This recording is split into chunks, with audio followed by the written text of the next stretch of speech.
Welcome everybody to our Wednesday night cinematic conversation. Tonight, we are really pleased to have one of the great treasures of Dallas. And I'm really happy that Mark also teaches at UTA. And when our schedules align, I get to drive out to Arlington and get to hear all kinds of interesting tidbits about what's going on. So welcome. Thank you so much for spending time with us. This is going to be super fun, and of course, I'm the one who gets to learn all the fun things in the drive with you at the UTA, which of course we're not doing because now there's COVID, and we all meet and teach like this, so that I'm sitting right here now in my home office on the Zokoff Islands, Mhm. uh, you know, ready to talk about this amazing film. So Mark, why did you pick this film? Because this was your choice. I picked this film because it's one of my favorite films for a lot of reasons. Because I have a black heart and a black comic heart, Mhm. and it's just seems so timely to be talking about uh, world annihilation at this moment. And also just because from a design perspective, so I think you have the architecture critic on. You figure you want to talk about some design and architecture, um, and this is such an interesting film in terms of design, architecture. Um, it's so influential, but so ahead of its time and fascinating. So it's really fun film to talk about from those perspectives. Also, as a writer, it's just it's just like one great line after another. So that it's yeah. So So you all of know, that. yeah, it's art cinema that's also unbelievably entertaining, which is unusual. That is very true. I want to get to the just sort of design elements in a few minutes, but I mean, I think it's good to start talking about like why does this film still resonate with people? I mean, and to preface this, I mean, this film is really based in Cold War, nuke worrying universe that you and I grew up in, and yet right now we live in a world I'm where not that old. If you grew up in it, it's a little old for me. okay, I grew up in this. Thank you. Um, but but it's still, the film is still as strong as it ever was, and we worry about a lot of stuff, but I don't wake up worrying about bombs going off, about nuclear bombs going off. I worry about a lot of other things. Why? What it is about this film that still holds our interest, and still like it's like it just speaks to us in a very deep way. Well, I mean, at the bottom line is it's about complete incompetence and corruption uh, and of a government. Why does Catch 22? Why is it still a great book? So on one level, it's the themes still resonate, and on the second, more probably equally important level, it's the execution is just so immaculate. The writing, the photography, uh, uh, the acting is brilliant. Peter Sellers in four roles or three, whatever, however many Great, roles, it's just great. yeah, it's just unbelievable. Uh, you know, that you've got that, and then and also one thing that struck me, rewatching it is that it's only 90 minutes, and Kubrick was like a really good commercial director. He like one of my favorite films of his is like the Killing. Yeah. It's an incredibly beautifully shot film, Paths of Glory. It's Mhm. a lot of his later films are incredibly long. Like 2001 is like 40 minutes too long. uh Eyes Wide You Shut remember the is, Mad Magazine thing about 2001? They called it 2001 minutes of space idiocy. yeah, I mean, a lot of his films like really are like these epic, they're not only the epic and in like their story, but they're epic in length and and but this is only 90 minutes. It's like a Hitchcock, it's like you're in, you're out. It's hilarious. It doesn't, sit there and drag forever. It's just it's good. It's a really like uh what's the word I'm looking for? Good word for the moment. It's efficient It's film. very efficient. And, in thinking about this, as you listen to you talking about it, it seems to me that, when you think of, say, Orson Welles, you think of Citizen Kane as the film where like everything lined up, great script, great cinematographer, the art direction, the casting. I mean, it's like everything sort of lined up in this kind of way. And in this film, I think for Kubrick, he had like all the right pieces. And while all of his films are really great and worthy of Most of them were Peter Sellers. yeah. There's something kind of great about that combination, and yeah, that worked really really well, particularly in that sense of comedy and what he could do. And there is one connection between Citizen Kane and this, that low angle shot of Sterling Hayden in with the cigar is definitely a Citizen Kane shot. Oh, for sure, Ripper, and Uh, with that incredible focus and the smoke, the cigar smoke. Yeah, just that is just an incredible shot. So let's go into your comfort zone. Let's talk about the design of the titles, and because the title sequence, by the way, is incredible for other reasons we'll get to in a minute. But let's talk about the titles themselves. Yeah, well, so the titles here were really revolutionary. The designer is a man named Pablo Ferro, this really revolutionary title designer. He died about, I think, 2 years ago. It's quite sad. This was actually his first film. He came out of comics, doing a lot of hand lettering. So the the the titles here are all lettered completely by hand, um, in this very brilliant modernist typographic treatment. And I just, one thing is to think about just how unbelievably revolutionary this is in 1964 compared to what at that, now every title sequence is like some major production, and there are entire companies that all they do is make title sequences.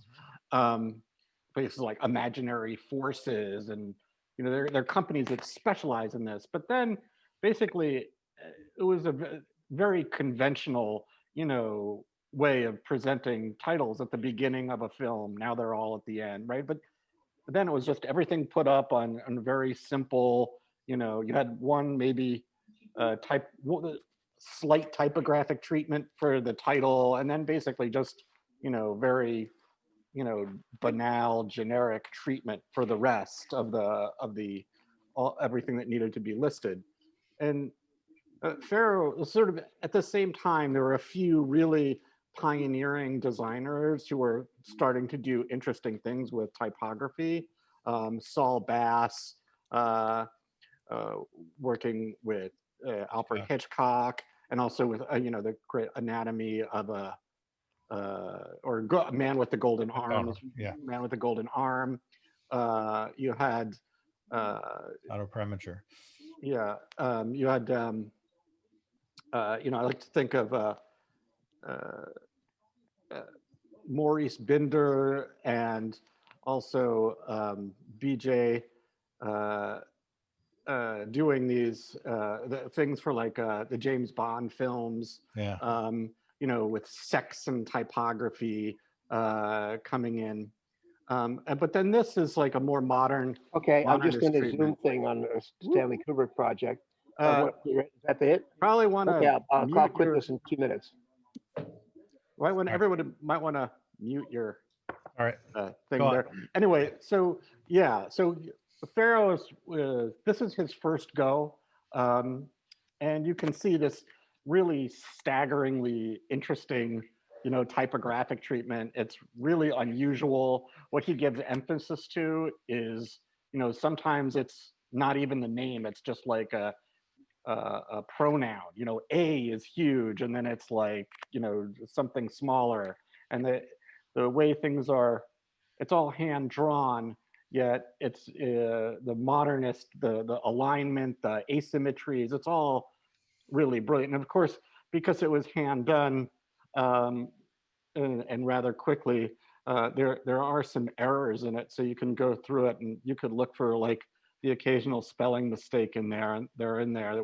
He wasn't very well copy edited, but yeah. So the whole thing is really brilliant. And Farrow went on to this really amazing career, really instrumental design and pivotal designer of titling credits.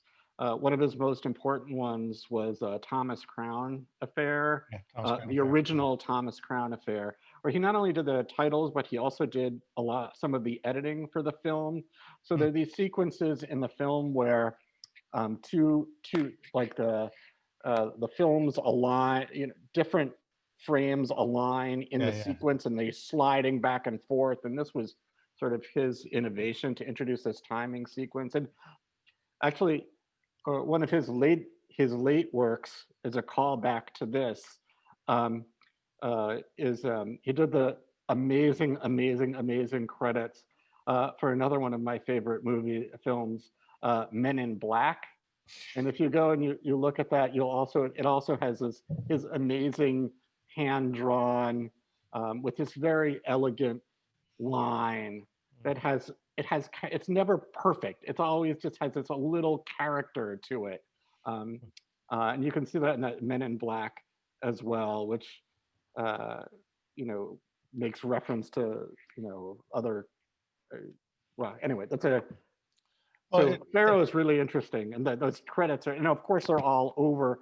They're sit on top of this incredible borrowed sequence of refueling military plane jets. You know, there's an entirely sexualized sequence. The whole thing was supposed to be about, you know, like the highly sexualized nature of this film with, you know, uh, Turgison and his secretary, and just like the masculinity of the stupid masculinity of Americans, you know, getting us all killed. I guess Russians too. yeah, you All know, right, it's like okay. when you start to listen and look for it, there's an awful lot of reference to sex all the way through the film. I mean, it's like in almost every scene there's something in there that sort of suggests that. Yeah, actually, I was doing some reading to prepare for this because just to check up on things. One thing I didn't know was that uh, I want to call him Slim Pickens because I just I just uh, what well, you know, the pilot, Yeah, right? Slim Pickens. Yeah, Slim Pickens, right? Is looking while he's flying. He's looking at a centerfold, yeah. and actually, the centerfold is the secretary. So I didn't know that, but it just makes it so much better. Right. And speaking of that, in the scene when Slim Pickens is going through all the stuff about all the things in this first aid kit, and right, Condoms, right? the condoms, right, and then the line he says is, "This would make for a great weekend in Vegas," right? Well, do you know what the line really was? No, It would make for a great weekend in Dallas. But this happened right after the assassination, and they changed the line. unbelievable. I had no idea. It makes more sense with Vegas, frankly. But Yeah, I mean, it is. It's like, why in 63 would you think that Dallas would be the place to have a great weekend with that? It just seems very, well, very. I honestly I think it's just because he's a cowboy, and that would be going to town, right? I mean, you know what I mean? Like Yeah, that's where that's where he like would be thinking, and probably a Terry Southern line. yeah. Again, obviously Terry Southern, genius, totally Yeah. amazing, totally amazing. Absolutely. And then speaking of Slim Pickings, you've heard the line about, you know, that originally Peter Sellers was supposed to play that, and then they were trying to get John Wayne to play it, and of course he turned it down right away. And then a few of the so they finally got Slim Pickens, and Slim Pickens had never left the United States, like never. And he gets on a plane, and he like comes to the set, and somebody on the set says, "Oh, that's great! He came in costume." I had no idea. I had no idea. This is awesome. Great. Which I don't know that it's 100% true, but it's definitely a great story. On the other thing, getting back to the title sequence, one of the things that's really kind of amazing is that Kubrick is such a perfectionist, such an incredible perfectionist, that he would allow like a spelling mistake in the titles would have had to drive him absolutely crazy. I mean, that's not like anything that he would think about. So let's talk about some of the sets, because the sets are absolutely like, you can't like think of this film and not think about the war room and think about the interior of the plane, and like all of these places are just really incredible. Yeah. I mean, well, where do you even start? I mean, the war room, that incredible war, the great apocryphal story about the war room is that when Reagan became president, he asked to be taken to the war room, expecting that that was it. And he was shocked and disappointed that that was a set and that did not exist.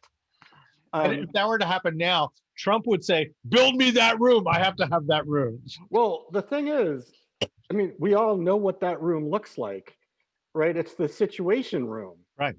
And, you know, we got to know it for the first time when after at the when with the mission that killed Osama bin Laden. Yeah. And the room is actually like this tiny claustrophobic little office room.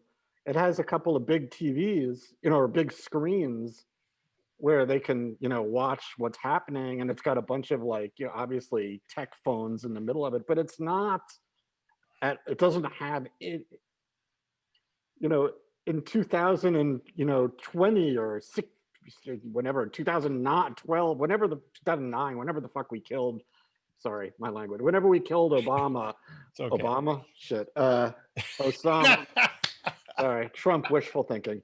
You know, yeah, but it is indeed practically 50 years later, you know, it's just a room and none of this incredible, beautiful tech that was imagined originally. Like it's still not what it looks like. And in fact, if you go to the Bush Presidential Library here in Dallas, they actually took the Situation Room from the Bush years. And it's actually a sort of depressing, claustrophobic, faux wood panel little room with, you know, so you can actually go in it and feel like the vibes of the room where they, you know, started the war against Iraq.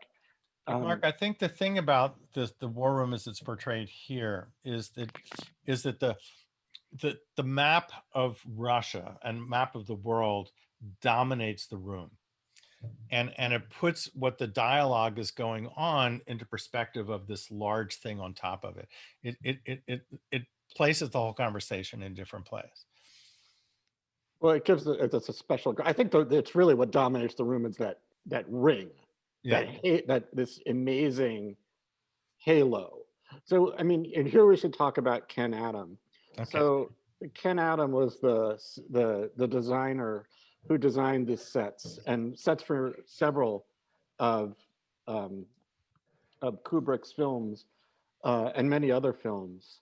And he's just one of the most amazing people like who ever walked the face of the earth. And his story really informs his history, his personal life history informs his design, and specifically the designs for this room. So Adam was grew up born in Germany, a German Jewish family, a very wealthy German Jewish family. I believe they owned um, uh, department stores in Berlin. And they escaped the Nazis in the early 30s. They got out. But Adam was originally German. But he grew up, he was old enough by the time the war began that he joined the RAF and became a fighter pilot for the RAF. So you're talking about Adam as a, you're talking about the pilot, these set designs of these airplanes for Strangelove. I mean, he's someone who experienced a cockpit during wartime. He was very, very familiar with that environment. And in the 30s, as a kid, he was really inspired by the expressionist film of Germany, was it right? Fritz Lang, Gary. right? Yeah. So with shadows and right. just very visually dramatic, and a lot of his set design conveys that sense of incredible drama. Probably the films that he's most famous for, frankly, was a set designer for James Bond films. You Only Live Twice, probably the most elaborate of them, or The Spy Who Loved Me, is where this amazing thing comes up out of the ocean, this sort of like octopus thing in The Spy Who Loved Me. But he also was a set designer for the first one, which was Dr. No, right? Where we always talk about like the amazing layers of these Bond villains. Well, he's the one who started the design of the underground lair, and they were very much modeled on this sort of expressionist German expressionism. And one of the interesting things about Dr. No is a little about far afield. A different doctor. You had Dr. Strangelove. He did Dr. No. He was into movies with doctors in between 62 and 64. Yeah, so Dr. Kildare. Okay. Yeah. So, but one thing that's interesting is, so when they were doing Dr. No, I presume everybody's seen Dr. No. Who hasn't seen Dr. No, right? So one of the instrumental scenes in this is when they capture like Strangway, the British agent Strangways, and they put him in this very scary little cell on No's private island, and it's top lit, and there's this really wicked shadow, and all there is in the room is a chair and this like sort of spider-like shadow, and basically it's right out of the expressionist canon. It's all shot very low, but basically they'd run out of money, so he needed to do something cheap to make this dramatic effect. They'd spent all the money on like the lair. So he went to his expressionist, bag of tricks to create this incredibly memorable sequence in the film. Sorry, we've gotten a little far afield. No, but I mean, I think it's very important to talk about the art direction. But when you think of the art direction, then excuse me, the next thing we think about is the cinematography, because those two are very wielded together. And I think the choice to shoot this in black and white, I think, is very important, but also the look of the film. And you want to talk a little bit about that? Well, sure. Actually, yeah. So the cinematographer is Gilbert Taylor, and actually, I have some questions for you about his amazing photographer, and talking about the shooting of the way he has shot the sequences on the plane are pretty amazing. Yes. With often looking over the shoulder of the pilots, and you get this claustrophobic sense. And at some point I was watching it and I was like, this seems familiar to me. And then I realized why. And I realized that it's exactly like this it's almost the same exact like shot sequence as the Millennium Falcon in Star Wars. And Gilbert Taylor was the cinematographer for Star Wars. So of course you've got James Earl Jones, Darth Vader, is the bombardier in this thing, but the whole thing is shot just kind of in a very similar way because it's the same cinematographer. I thought that was really really kind of interesting. And speaking of that, one of the things that sort of is remarkable watching again is the level of incredible detail in the cockpit, like of the process. The process is really important. The code numbers, the minutia of it uh, makes it seem more real and makes the potential danger seem more real. But most other directors would have streamlined that, but Kubrick kind of elongates that and kind of plays with it. And the other thing is that I completely forgot about was how many times they'll be talking about something and then you zoom into that thing. So there's the number, and just to sort of accentuate, there's the number on there.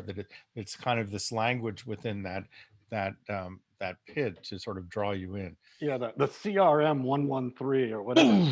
But I actually wanted to ask you about this because this is something I thought was really interesting. And you talk about there's so many different. Are you frozen? No, Oh no, you're not. You're just acting weird. I was just pausing here. Uh-huh. Thinking. Okay, so this maybe you could give me one of the things I think is really interesting about the cinematography here is that there are so many different I guess styles to there's this sort of 1930s 40s expressionism of that Sterling Hayden shot of Sterling Hayden as Ripper. Right. There's the sort of um, German expressionism of in some ways.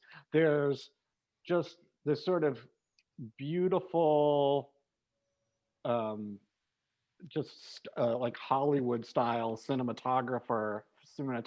There's the amazing detail of the airplane as you're talking Yeah. about, but very, very almost like you cannot. It is calls attention to how different it is. Are the sequences when we have the military brigade attacking I forget the name of the Air Force base. It's sort of like Bergelsen, but not. Bergelsen, yeah, right, whatever it is, right. So there's this assault on Bergelsen, Yeah. and all of a sudden, the cinematography goes from this incredibly rich, Hollywood, lush, composed, obviously, shot on a Tripod or tripod, whatever, right. Control. dollies, Yeah. incredibly controlled, to what seems to me clearly modeled on like the Cornell Kappa or the World War II. It looks like World War II footage, right? I mean, Right. it's grainier. Right. It's Very not consciously. steady. It's Yeah. unsteady. It's like a different. All of a sudden, we're like in a different film. It's so strange. Well, and it's not as sharp. It's not as contrasty. The blacks are not black, and so I think it was just trying to get a different kind of feel for that material. But B, I have a sneaking suspicion that those are not set pieces. Those were done in exteriors here and there, and they probably didn't look that great. And by having them, by doing that, you sort of didn't notice. And it was supposed to be like more quote realistic and less expressionistic. That does feel like a war footage, but not dramatic war footage as in like heroic, but just sort of like stuff happening. And that's part of the story. Is I wouldn't say it's inconsequential, but it's not as important as some of the other parts. It's like you don't know any of the characters in that scene who are fighting. They're just it's just something that gets us from here to there, but it clearly is an anomaly in the visual style. I would love to talk to Kubrick about that sequence and why he did that, why he allowed it. If it almost feels like it was grafted from another movie. I think it was an homage to a kind of war photography kind of feel. Like that group, like the John Fords, the guys who went actually overseas to shoot, the landing at Right. D-Day. It feels so It feels other. documentary. It Yeah. verite documentary style, and I Yeah. think that's as opposed to staged and yeah. So it's not. It But just the plays differently. but the beginning, the opening sequence is also borrowed film, Yeah. right? I mean, it's incredibly beautiful, but that's not, Kubrick didn't shoot that. They took that from the Air Force, right? Right? I Right. mean, Yeah. uh, so that's really interesting to me. It almost feels like we borrowed this from the Air Force and we borrowed that from the Air Force, from like the military. It's just it's a very weird sequence. Um, and as in terms of like a as film, it's interesting. Yeah. So yeah, all those definitely, and the photography is really great. And I think that the sort of the blowback, the German expressionistic look and feel to it is really, important. But if you think about German expressionism, was I mean, these were sort of like horror films. There were films about the dark part of our soul, and this is about the dark part of our soul, but as a comedy. And I don't know of any German expressionistic comedies. No. I don't know if there's that much expressionism in this. But It's the more like, visual style, I mean, the sets and the look of it is yeah, influenced by it. I mean, for sure. it is clearly there. All right, so let's talk about some of these crazy characters, like the George C. Scott character, Buck Turgidson. So, have you heard the stories about how he was able to get? George C. Scott did not want to play it the way he played it. I don't know if you heard this story. You're gonna have to tell me all these stories. Go for it. Okay, so George C. Scott thought he was a serious actor and did not want to play this ridiculous character. So Kubrick did two tricks to do this. One is he said, "Okay, so we're going to do this one scene where I want you to play it over the top, and we'll just kind of film this for practice, and then you'll do one normal, and then you do another one after that." And of course, he used all the ones the way he was over the top, and George C. Scott was not at all happy about it. But he was really sort of difficult throughout the filming. But George C. Scott thought he was a great chess player, and Kubrick was an incredible chess player. So Kubrick had a chess set on the set, and anytime there was a problem, he'd say, "Oh, come on, let's play a game of chess," and Kubrick would destroy him, and then George C. Scott would do whatever he asked. Oh man, So that is interesting. yeah, I mean, so I know, I think that's really interesting. Oh, a small little detail about the set. I mean, I don't know if you knew this, but the in the war room, the Kubrick wanted it to have green felt on the table, even though it's a black and white film, because he wanted the actors to think they were playing poker with the world. That's fascinating. I don't Um, recall knowing that. yeah. Um, so why don't we ask, does anybody have any questions? This is a good time to sort of ask anybody, because somebody's got a question. Or if you want to do this, tell me, does anybody have a favorite scene in the film, or a favorite line other than fighting in the war room, which I think is everybody's favorite line? Now you'll have to answer to Coca-Cola. Yes, yeah. Answer the Coca-Cola. And that role is very small in the film, but incredibly memorable. Oh my God. So Gordon says James Earl Jones' character is yet another of the double meaning names in the film. Lothar in the comics was a sidekick to superhero Mandrake. Magician Mandrake is one of three of Sellers' characters. By the way, the only way that Columbia was able would fund this is if the Peter Sellers would play in what they originally said was going to be 4 roles, and he only did 3, and he was supposed to do the Slim Pickens role, but apparently he had trouble with the accent, and then he also hurt his ankle, so he couldn't like get into the cockpit really well. So they had to find somebody else, and you know, it would be hard to imagine this film without Slim Pickens. I mean, it it just would be. He is so Yeah, so Slim Pickens manages to have brilliant roles in two of the great comedies of all time, right? Blazing Saddles, and to be like sort of a straight man in two of the world's greatest comedies, in Blazing Saddles and here. So that is incredible. And he And has then, great lines in both of them.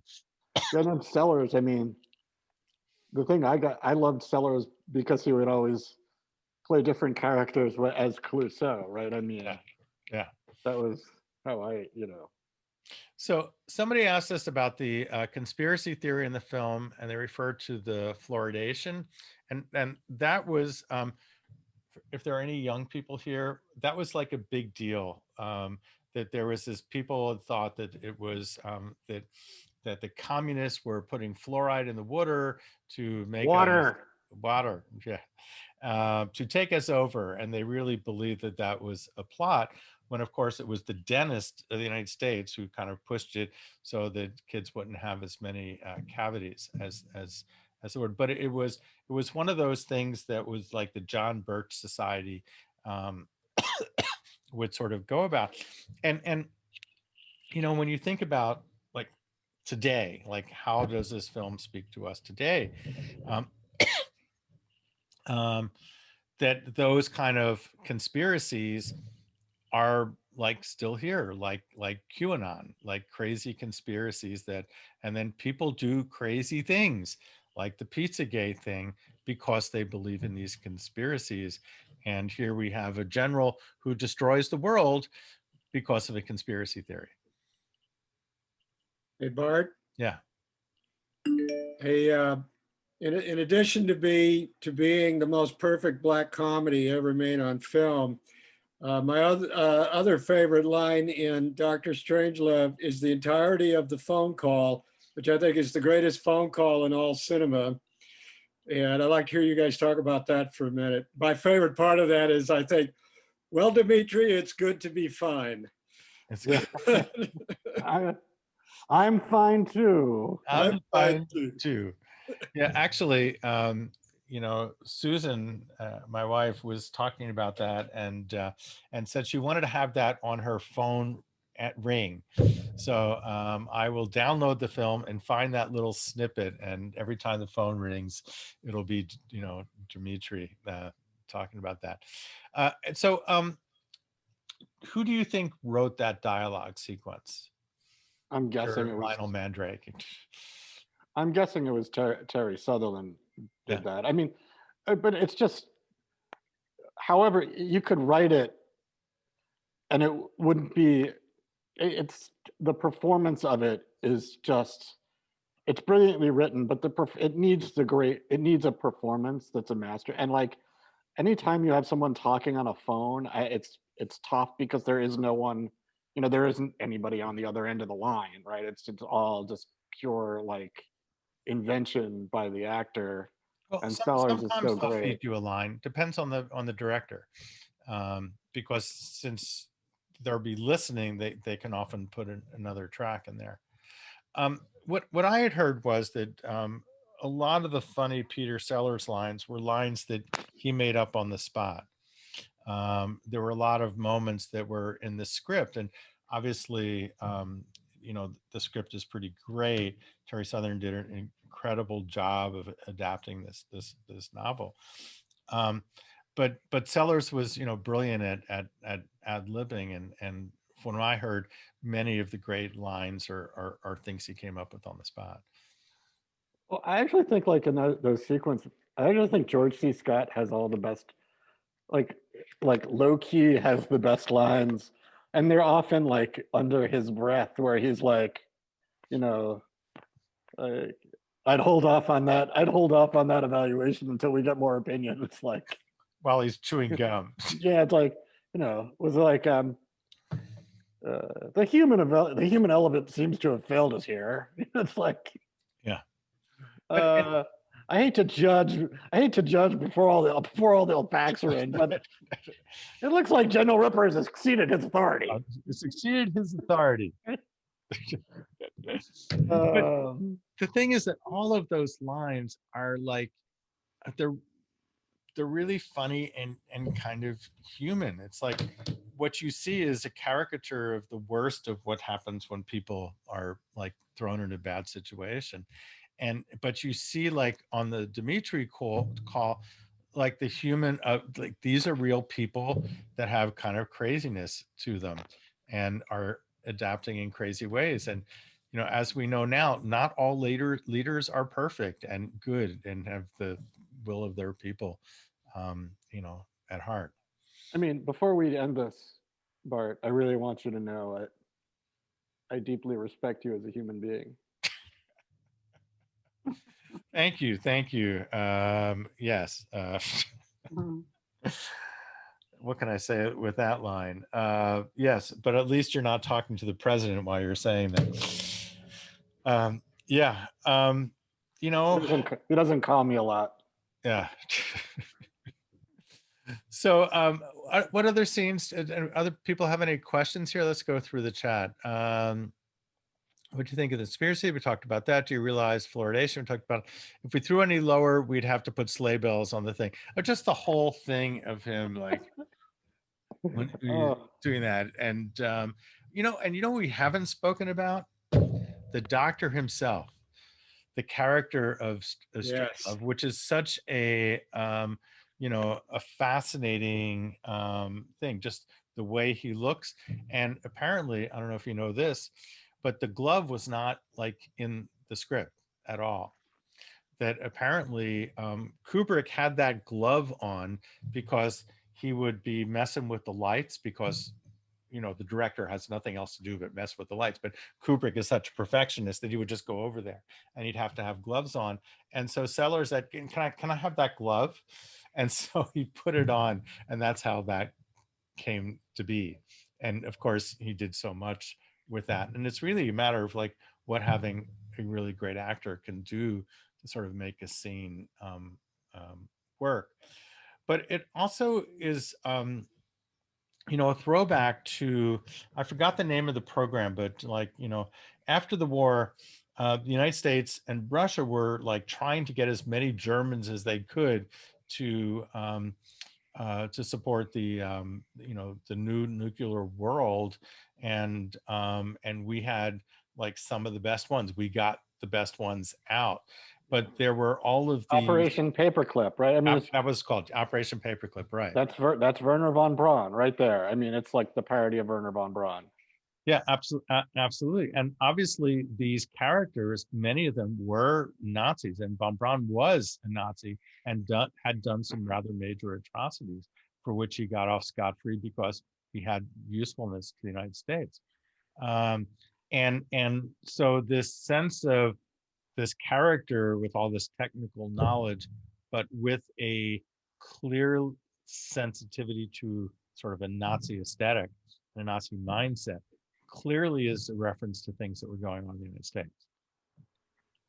Hey, yeah. You guys, have you noticed or notice next time you watch it, to me, that when Sellers is doing the involuntary salutes and is trying to stop his own hand from doing the Heil Hitler salute, yeah. Peter Bull, who plays the Russian ambassador, if you watch, he's in the background fighting hard not to crack up. Yes, I see his face just twisting. He's trying not to break up at what Sellers is doing. Right, and the thing that's funny about that is, you know, that Kubrick had about 50 takes of that. 50, so, of course he would. He's Kubrick. Right, well, I mean, right. So if he's laughing in the one they used, he must have laughed in every single take. Or it could be that it certainly could be that was ad-libbed, and nobody knew that was coming, which I think is actually very possible. Yeah. Yeah. Well, I mean, I think it's interesting that the film is named Dr. Strangelove, right? I mean, because, right? I mean, that's the thing. Is like he only appears at the very end of the film, like in the last, I don't know what, 10 minutes. I didn't clock it. You know, I've never clocked it, but you know, he's very much at the end. And it's yeah, absolutely. So it's very much a message about like how disturbed like this entire ethos of like we'll all go and live underground, and it'll, you know, women will be dreadful, you know, Yes. you know, you Will know, be it's judged like on their on their, you know, you can imagine Turgis desirability. smiling, right? You know, but yeah, it's, I think that's really like Well, what it really says interesting. is when, you know, when the shit hits the fan, which that was doing, we go to the Nazis to come up for what we're going to do, which is very sort of scary. Um, um, you know, and right, it is. And but it's actually, when I was watching, I was kind of looking at I wasn't looking at it carefully, but um, the the end of the film takes an awful long time, longer than most. It's like you get to the, I mean, the most of the first part of the film is what happens, the you know, the planes going off, trying to get them back, and then when the moment when the, you know, the most of them are recalled, that's, there's still like 30 minutes left in the film. But then you have the thing where, well, one of them did not get through, and then you get the whole thing about can he do it and all of that. And then so that whole thing in the war room, that is a kind of major part and element in the film. It's longer than I thought it was initially, but you're right. You know, why would it be called that? And what else could you call this film? I don't know. The doomsday machine, right? I mean, The doomsday machine, right? And do you know, was there ever a doomsday machine? I mean, did somebody actually try to do that? I mean, I think there were talks, but just, you know, I don't know. I don't think we have enough nuclear bombs to. Mm. No, there was not that kind. I don't know. We'd have to go off to the Zolkov Islands, and do some research.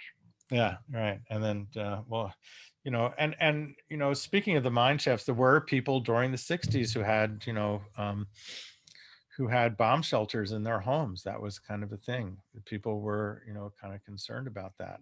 Well, this is about the same time. I mean, what year is La Jetée? Same year, pretty much, right? The Chris Marker film is. Have people seen La Yeah. Jetée?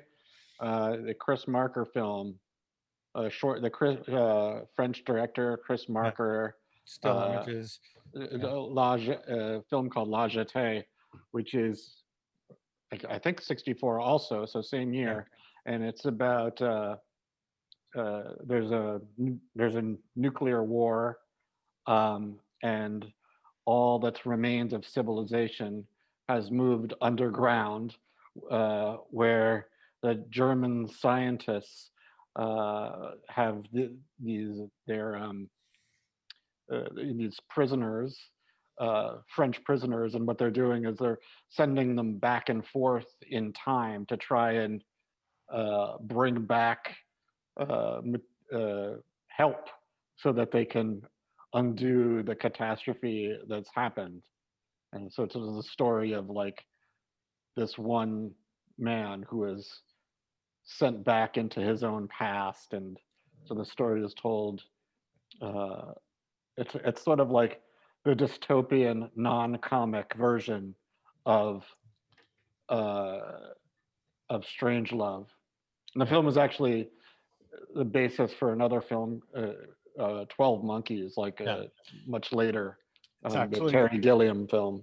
if you have the DVD of 12 Monkeys, La Jetée is on there, which is really great because that means that the film has been preserved and more people can see it.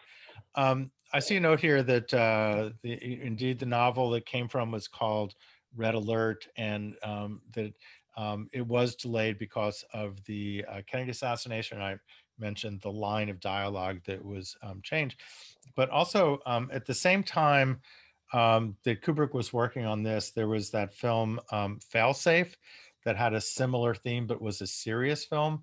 And Kubrick did not want this to come out before his film, and he was really pissed off about it.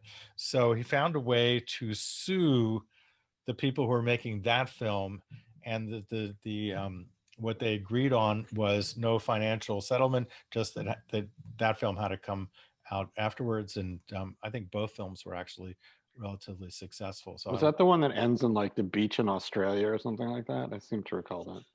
it's been a long time since I've seen that film, and you know, when I read that, I was thinking, you know, it would be fun to watch that again, or maybe not. I mean, but I remember it thinking it was a good film when I saw it, but I was rather young in those days.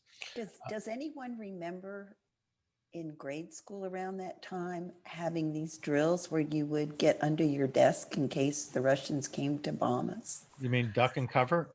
Yeah, and it'd be like little wooden desk, and I used to think, Yeah. well, how is that going to keep us safe? I mean, I thought that even as a child, but it was just the craziest thing. I remember that, and we used to, you know, even at church, we always had tables about ban the bomb, and Yeah. it was a very prevalent conversation. I remember, you know, when I was very young, actually. So. You know, there is a wonderful film on archive.org, this little classic a film about duck and cover. It's got like a turtle on there, and you might have even seen it when you were a kid, but it evokes that era really well. And again, I just sort of want to say that you know, we don't live in an era where we're on the edge of, you know, nuclear, you know, death around the world. Although certainly with North Korea, you know, that certainly is possible, and certainly within our leadership that we currently have, that's certainly possible. But we don't wake up with that.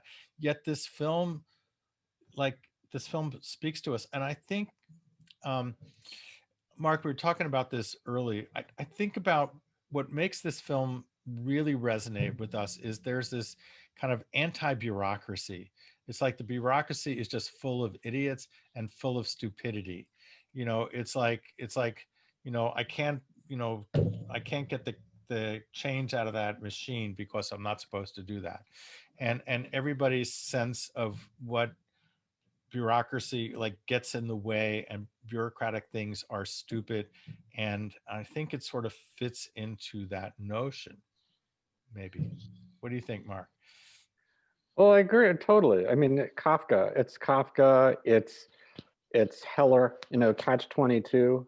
Yeah, sure. Right. It's Very much that. Yeah. it's like it's you know it's timeless, and especially, and then you know all your fears about you know military industrial complex, to use you know well trod term, but you know they're real. And then of course now we have like look at like COVID. It's like government incompetence can be pretty catastrophic. Well, that's a topic for yet another day.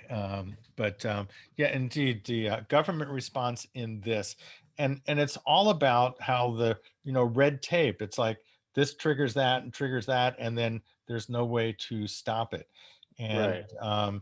that we have all this sophistication on how all these numbers and switches and all these things work, but there's still a way we can mess it up by our own personal stupidity. And again, to sort of get back to today, what causes all of this to go awry is a general in an Air Force base who is crazy and pushes people to do crazy things and believes in conspiracy theories and acts on it. And boy, does that resonate to this moment. Not to scare the hell out of everybody with an election 2 weeks away, and God knows what's going to happen before then. So does anybody have any closing notes? Mark, any last words you want to say about this? What is your one favorite line in the film?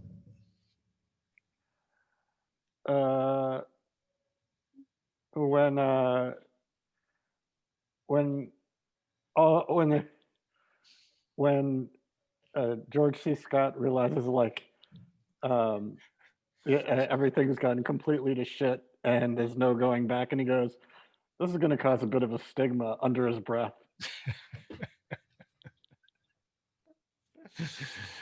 Yeah. Oh, and Gordon says, and by the way, it lost to Best Picture to My Fair Lady. Yeah, actually, I don't know. I think the best line, I mean, There's no fighting in the war room is, Such you a know, classic. they're just, the thing is, it's like Lebowski, you know, there's like, you can quote it forever and ever, and there's just a million great lines, and then someone reminds you of like, you know, the sleigh bells line, and it's just like, it's so brilliant. Everything about it is great. The cinematography, the credits, but the writing, the acting, the thing is perfect. There are very few things in life that are perfect, that live up to billing, that are, you know, and this is one of those things. So are you, Bart. But And yeah, and there are and very few things in and life. it holds up really well. I mean, there are other things that I loved in my youth that don't hold up nearly as strongly, because this is just really well constructed all the way through. Well, guys, we are at an hour, and I'd like to not keep these any longer than an hour. Next week, The Fog of War with Ben Levin. And I will send out a link on Monday with the newsletter to let you know where you can see that, and we'll be doing this at 7:30 on Wednesday night. If you haven't yet done it, please go and vote. Please go and vote. Like, do this. Thanks, Closing words. everybody. Yes, thanks, Everybody. Thank you all so much. Mark, thank you for being here. It's always great to hang out with you. Likewise. Hopefully someday we'll be able to drive to school together. And thank you all for coming. We'll see you next week.